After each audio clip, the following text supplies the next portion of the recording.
হাজারো ব্যস্ততার মধ্যে আপনি কোরআন শরীফ পড়তে পারছেন না, কারণ আপনি কোরআন শরীফ শিখেন নাই। আপনি কীভাবে পড়বেন, কীভাবে কোরআন শরীফ খতম দিবেন, এটা আপনার সহজ পদ্ধতি বলছি।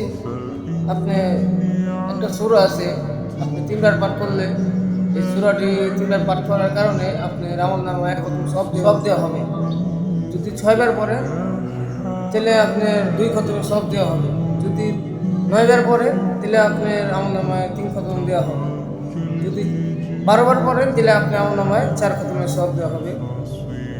সূরাটি হলো সূরাতুল ইখলাস। 3বার পাঠ করবেন।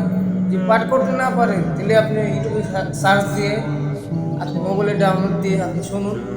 3বার, 6বার, 9বার, 12বার, যত কয়বার আপনি শুনুন, এই ফজিলত আপনি পাবেন ইনশাআল্লাহ।